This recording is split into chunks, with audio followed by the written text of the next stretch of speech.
So, what if we could just vacuum CO2 right out of the sky? I know, it sounds like something straight out of science fiction, but it's a very real field of engineering called direct air capture, or DAC for short. The question is, how does this sci-fi idea actually work?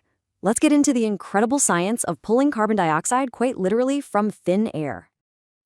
For decades, the whole conversation has been about one thing: cutting our carbon emissions. But a lot of climate scientists are now saying we're kind of past the point where just cutting back is going to be enough. We're in a situation called a CO2 overshoot. Okay, take a look at this. This graph from the IPCC, it lays out our possible futures with some pretty stark clarity. See that red line? That shows a high emissions scenario, basically the path we're on right now. And if we stay on it, we could see global temperatures shoot up by as much as 4.8 degrees Celsius this century. That's not just a little warmer, it's a fundamentally different planet. To really get the scale of the challenge, think about this. Back in 2015, atmospheric CO2 hit 401 parts per million. Before the industrial age, it was just 280.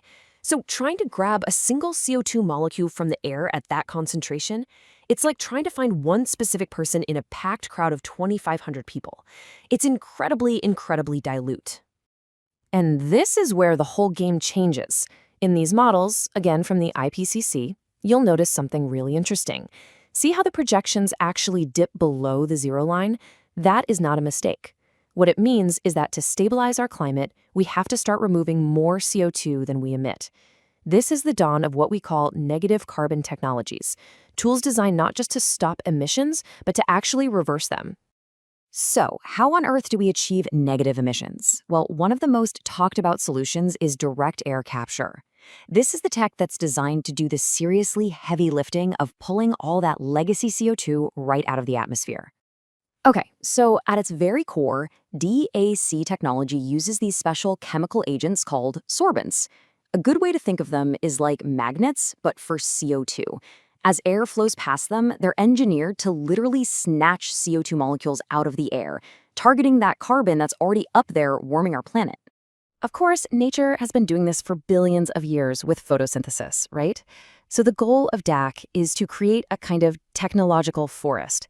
But instead of leaves, scientists are engineering what are basically chemical sponges that can soak up CO2 from the air, but on a massive industrial scale. So how do these chemical sponges actually work? Well, the first major approach uses liquid sorbents. Imagine bubbling huge volumes of air through a special solution that's designed to act as a kind of chemical trap, where the CO2 gets stuck and pretty much everything else just passes right through. One of the most mature methods out there actually borrows its chemistry from, of all places, the paper industry's craft process. It uses a solution of sodium hydroxide, which is super reactive with CO2. So as air passes through this liquid, the CO2 gets chemically locked in. The whole thing is this really clever, continuous loop.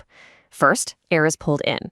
The CO2 is captured, and then it's converted into a solid, basically limestone. That solid is then baked at really high temperatures to release a pure stream of CO2, and the original chemicals are regenerated to start the whole cycle all over again. What you're seeing here is the real elegance of a closed-loop system.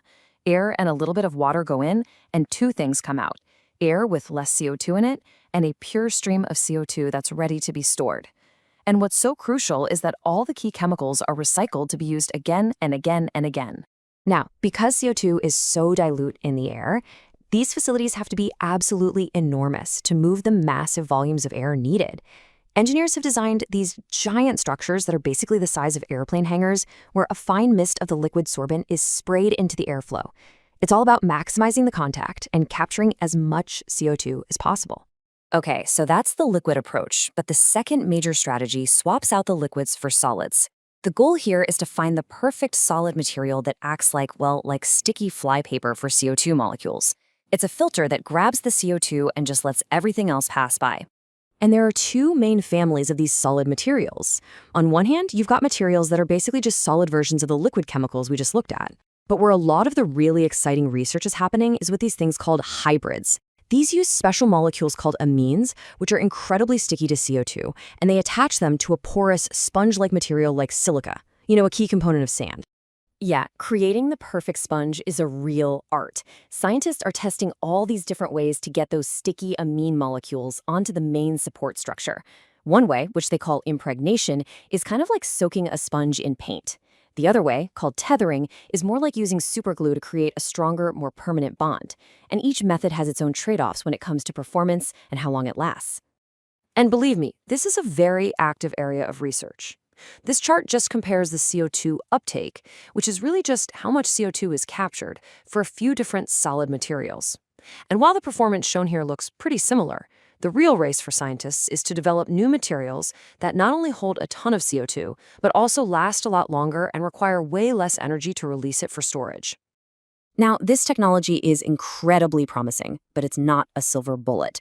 It's not magic. Pulling CO2 from thin air is really, really hard, and there's some pretty significant hurdles to overcome before this can be deployed at a scale that actually matters for the climate. The reality is, the laws of thermodynamics are a tough master. The biggest hurdle? Releasing the captured CO2 requires a huge amount of energy.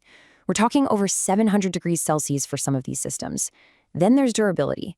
These materials have to survive thousands of cycles to make any economic sense.